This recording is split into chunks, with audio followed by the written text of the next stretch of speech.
At 5:17 local time, the lighting inside the Combat Information Center shifts from its usual red to something harsher. Consoles brighten, voices drop. The watch supervisor does not speak louder. Con, sonar, transient contact, bearing 098, possible submerged propulsion. On the tactical display aboard the USS Gerald R. Ford, a thin line appears below the surface layer. At first, it is faint and intermittent, then it steadies. No music, no alarm, just data. 200 feet beneath the thermal layer, something is moving. 21 nautical miles out. Speed, 6 knots. Course, converging. The carrier holds its heading. Flight operations continue above. F-35Cs move through launch and recovery cycles as if nothing has changed. From the deck, everything looks routine. Inside CIC, every eye is fixed on the underwater track. Confirm classification, the tactical action officer says. Across the formation, the forward screen, an Arleigh Burke-class destroyer adjusts towed array tension. Passive sonar tightens its aperture. Then the second return comes in. Not commercial, not biological, not random cavitation. Controlled propulsion. Smooth, consistent, intentional. Acoustic analysis begins peeling away the ocean's background noise. Frequency bands separate. Machinery harmonics emerge from the clutter. A low, disciplined signature takes shape. Contact profile inconsistent with diesel surface transit, the sonar chief says, reading only what the display confirms. Possible AIP platform. The room seems to narrow. Air-independent propulsion means endurance. Endurance means patience. Patience suggests purpose. At 5:19, the carrier strike group tightens formation by less than half a mile. The adjustment is subtle and deliberate. No sharp helm orders, no visible movement that could be misread from above or below. Above the contact, an MH-60R Seahawk lifts off from the destroyer's deck. No rush, just precise timing. The helicopter sweeps low over the water and drops the first sonobuoy. Moments later, a second buoy enters the sea. An acoustic grid begins to form. Data starts triangulating. Correlation at 68%, sonar reports. Recommends second source confirmation. A P-8 Poseidon, already on maritime patrol 80 miles away, alters its orbit and deploys more buoys into the widening pattern. Beneath the surface, the contact remains disciplined. No sudden acceleration, no erratic turn. Still closing at 6 knots. At 5:21, the correlation rises to 84%. Signature matches regional database, the acoustic analyst says. He pauses only once. High confidence. Iranian origin. No one reacts outwardly. The room simply absorbs it. Only a small number of submarines in this theater carry that acoustic fingerprint. One of them is the Iris Fateh, an indigenous long-range platform armed with heavyweight torpedoes and built for extended submerged operations. Estimated program cost, $2 billion.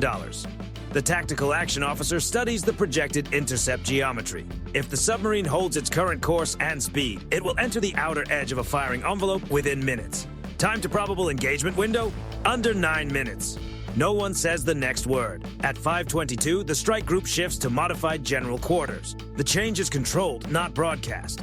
Electronic warfare systems begin passive monitoring. No active ping, not yet. The carrier does not alter course, and that matters. A deviation could signal detection. Detection could trigger escalation. So the Ford continues on at cruising speed. Flight deck operations remain uninterrupted. Above the waterline, it still looks like a symbol of routine. Below it, the sea is growing tighter. At 5:23, the submarine's bearing shifts 2 degrees to port. A small change, a calculated one. The contact is no longer drifting across the formation. It is aligning. Contact maneuver consistent with attack vector, sonar says. The MH-60R lowers its dipping sonar into the water. The active pulse travels downward and returns clean. Range, 18 nautical miles, still 6 knots, still silent. The strike group commander receives the update through a secure circuit. His reply is brief.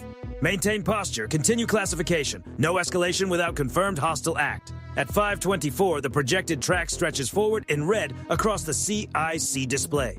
If nothing changes, the submarine will reach optimal firing geometry in less than 8 minutes. The acoustic analyst notices a faint oscillation buried inside the signal. A slight fluctuation, possibly an internal systems shift, possibly tube preparation. He does not guess aloud. He keeps it simple. Contact maintaining, distance decreasing.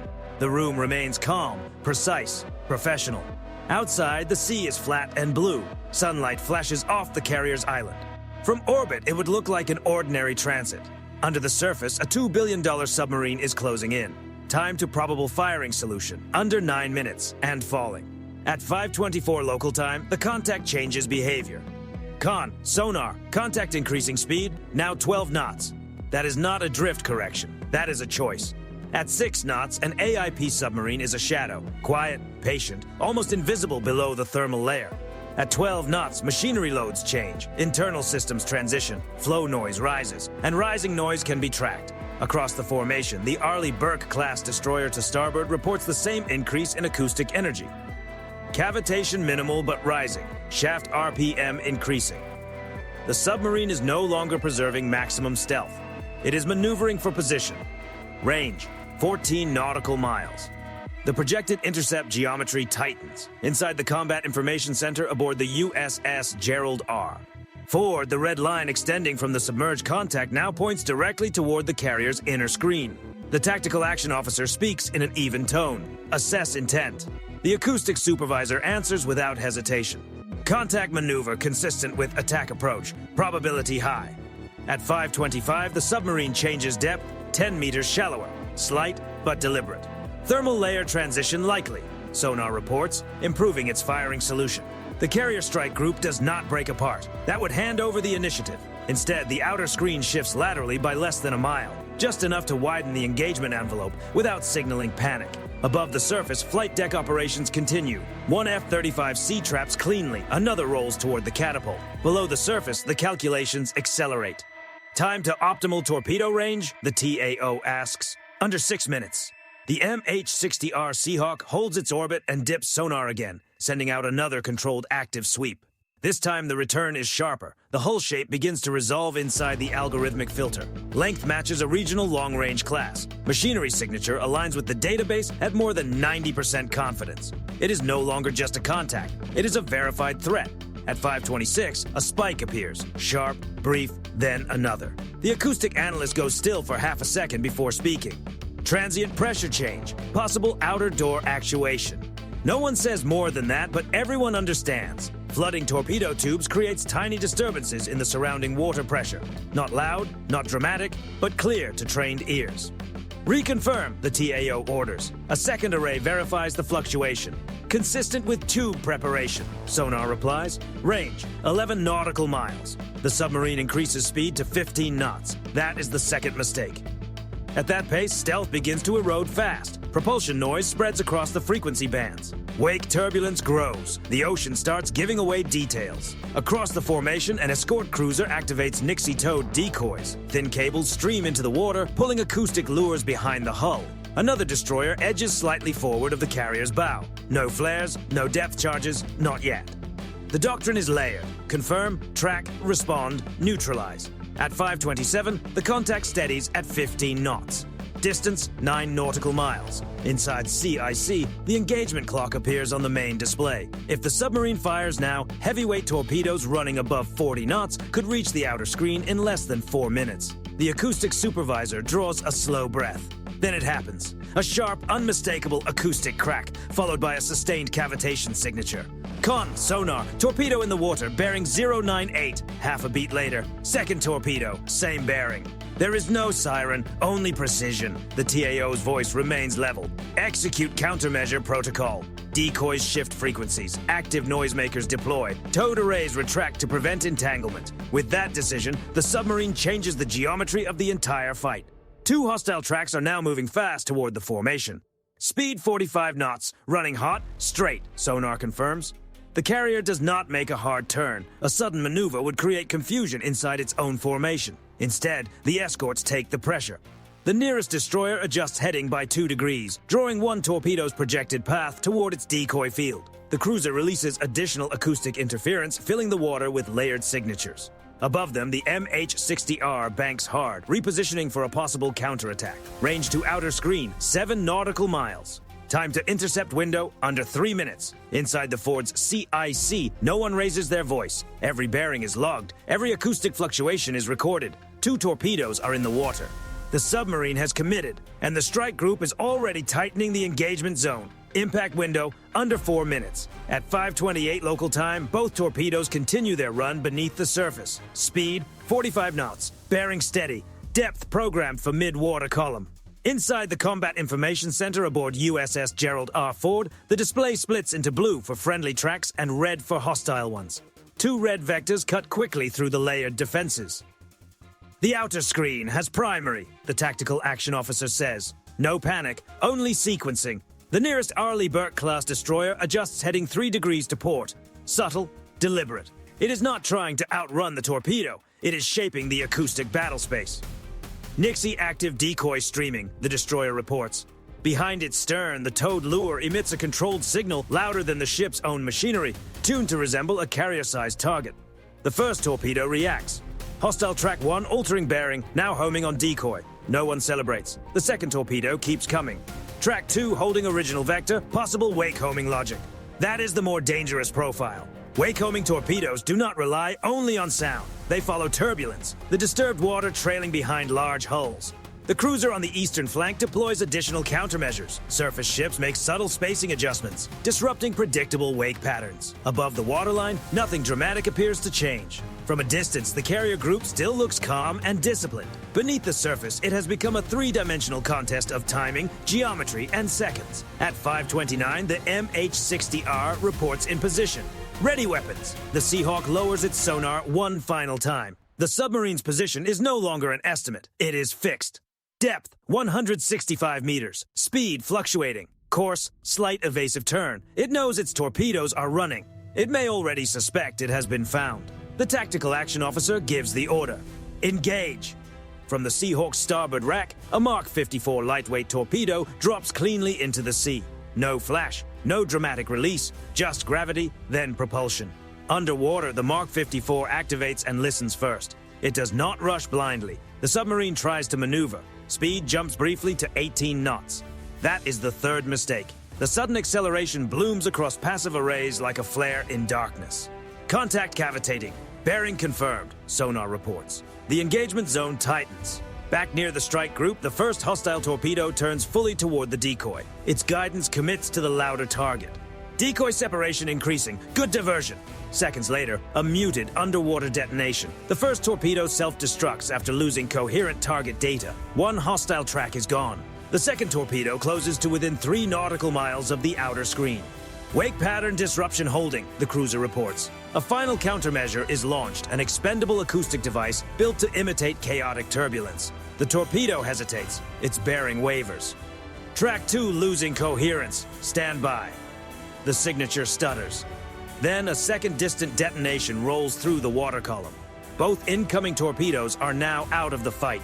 The carrier remains untouched, but the encounter is not finished. At 5:30, the Mark 54 has closed on the submarine. Inside CIC, the underwater display changes again. The blue line marking the helicopter's torpedo begins its terminal arc. The submarine reacts with a hard dive. Contact descending, now 210 meters. Too late. The Mark 54 locks in.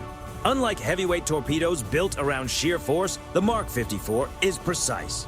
It calculates lead angle. It adjusts for evasive movement. It does not need visual confirmation. Then, deep in the water column, a violent flash breaks through the darkness, followed by a dense concussive shock wave.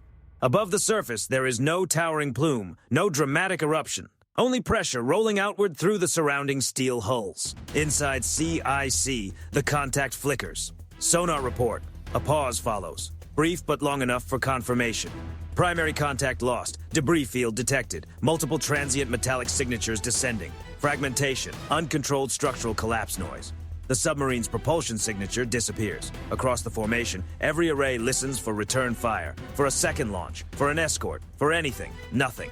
Only sinking debris and expanding air pockets rising toward the surface. At 5:31, the Seahawk keeps orbit, scanning for any remaining motion. The strike group does not celebrate. It does not slow. Carrier secure, the tactical action officer confirms. The Ford continues on course. Flight deck operations pause for exactly 90 seconds, no longer. Below, the ocean absorbs the aftermath. A $2 billion submarine made its move. The strike group tightened the engagement zone, and in less than 13 minutes, the underwater threat was removed. At 5:37 local time, there are no secondary contacts. That is the first confirmation. Inside the Combat Information Center, aboard USS Gerald R. Ford, the main display now shows only blue tracks. Friendly ships, friendly aircraft. The 2 red torpedo vectors are gone. The submarine icon has faded into a gray debris marker.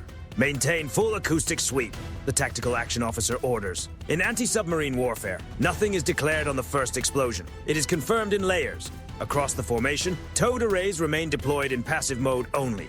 No active pings, no unnecessary transmissions.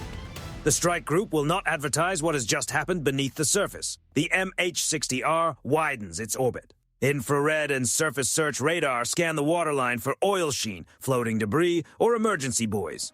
Negative surface contacts, the pilot reports. No life raft signatures.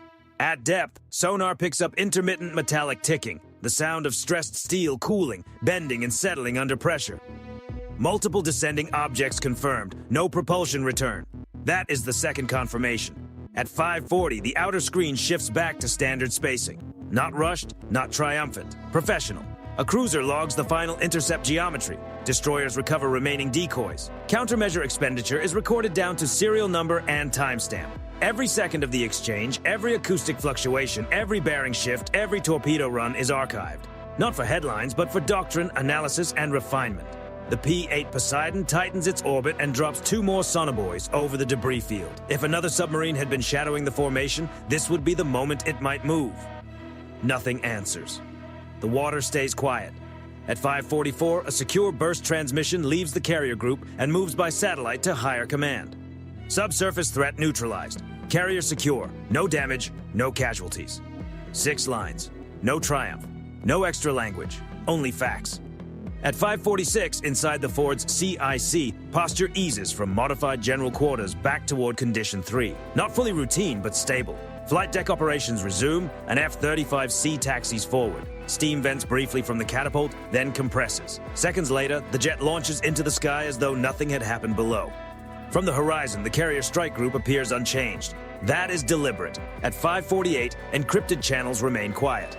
No broadcast from Tehran. No emergency maritime warning. No distress transmission from Iranian Naval Command. In modern naval conflict, silence carries its own weight. It buys time, it shapes the story. It delays immediate escalation.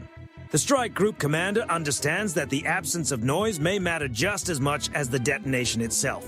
At 5:50, sonar confirms the final collapse sounds fading into the background of the ocean. No organized acoustic pattern remains. Primary hull failure assessed catastrophic, the acoustic supervisor reports. No survivable compartments detected. No one adds anything further. Anti-submarine warfare rarely shows itself on the surface. There are no visible flames, no exchange you can watch from a distance. The entire engagement unfolds in equations, timing, and pressure, moving through water. At 5:52, the formation shifts into a defensive expansion. Combat air patrol temporarily doubles. Another MH-60R lifts off, not to strike, but to monitor. Because one principle remains constant: assume redundancy. If one submarine approached, there could be another. Sensors stay wide. Passive listening dominates. Still nothing. At 5:55, satellite imagery from overhead assets is cross-referenced. A faint discoloration begins to appear on the surface. Small, subtle, likely trapped air and minor fuel traces rising through the water column. No large slick, no floating wreckage. The ocean is already reclaiming the scene. By 5:58, Washington acknowledges receipt of the engagement report. No order for public disclosure follows, no statements. Not yet. Operational security decides the next move. If Iran chooses to deny, the Navy will not challenge it in real time. If escalation follows, the strike group is already positioned to respond. For now, silence holds. At 6:02, the Ford's flight deck returns to full rhythm. Aircraft launch. Recovery cycles continue. The choreography of a carrier at sea resumes without interruption. Below the surface, the debris field sinks deeper beyond practical reach. A $2 billion submarine entered the engagement window. It launched, it was tracked, it was stopped. And less than 30 minutes later, the carrier strike group is back to routine operations as if the ocean had never tightened around it. In modern naval warfare, the most decisive moments are often the quietest. No spectacle above the horizon. No speeches afterward. Just steel, sonar, and controlled silence. At 6:10 local time, the sea is calm again. From 5 miles out, the USS Gerald R. Ford looks unchanged. Steady wake, aircraft cycling, escorts maintaining disciplined spacing. No smoke, no visible damage. Nothing to suggest that less than an hour earlier, 2 torpedoes were moving fast beneath the surface. Inside CIC, the engagement clock has stopped. 13 minutes. That is all it took. From the first confirmed hostile maneuver to final acoustic silence. A $2 billion platform committed to attack. Seconds later, everything shifted. The acoustic team begins replaying the entire sequence, frame by frame, frequency by frequency. The initial transient at 5:17, the speed increase at 5:24, the pressure signatures consistent with tube preparation. the dual launch spikes, the countermeasure layers, the Mark 54's terminal path. No applause, only analysis. Engagement window compressed below expected timeline. The tactical action officer notes, countermeasure layering effective. On the outer screen, an Arleigh Burke-class destroyer returns to its standard patrol bearing. Decoy systems reset. Towed arrays recalibrated. Every system used in the past hour is inspected, logged, and verified. Nothing is assumed. Above the surface, flight operations continue at full tempo. An F-35C climbs into a clear morning sky. Another lines up for recovery. Deck crews move with the same rhythm as before the contact. That consistency is deliberate. Carrier strike doctrine does not allow disruption to become the story. The mission continues. At 6:18, a secure follow-on message leaves the formation. Debris field stable. No secondary contacts. ASW posture normalized. There is still no public response from Tehran. No distress call. No confirmation. No denial. Strategic ambiguity has its own purpose. The engagement took place in international waters. No boundaries crossed, no surface exchange visible to satellites or commercial traffic. Underwater conflict rarely offers spectacle, but it always leaves consequences. By 6:25, intelligence teams aboard the carrier begin integrating the acoustic data into broader regional analysis. Machinery signatures are archived, propulsion harmonics cataloged, tactical behavior recorded. The submarine did not hesitate. It aligned, accelerated, and launched within a narrow window. That decision removed uncertainty. In naval doctrine, intent is defined by action, not proximity. 2 torpedoes in the water, that is intent. The response from the strike group remained measured, layered, and controlled. No escalation beyond the engagement zone, no broader retaliation, only neutralization. At 6:32, Combat Air Patrol rotates again. Another MH-60R launches for a wide area sweep. Not because new contacts have appeared, but because absence must be confirmed repeatedly. The ocean offers no guarantees. Below 200 meters, pressure continues its silent work. What remains of the submarine descends into cold darkness. The engagement will be studied, modeled, replayed. But on deck, the routine continues. A chief petty officer glances at the horizon, then back at his crew. Back to work. At 6:40, the Ford's Island casts a long reflection across the water. Escorts maintain steady geometry. Radar sweeps continue. Sonar arrays listen without pause. No banners, no change in course. Because the message has already been delivered, out of sight, below the surface. The submarine acted first. The ocean answered. Seconds later, everything shifted. Not for the carrier, but for the platform that chose to test it. Modern naval power is not measured by how loudly it reacts, but by how precisely it resolves a threat without expanding the conflict. The strike group remains on station. The sea returns to quiet. And far below, in the silence, the result remains. A carrier strike group does not guess. It does not hesitate. And when tested, it responds with precision.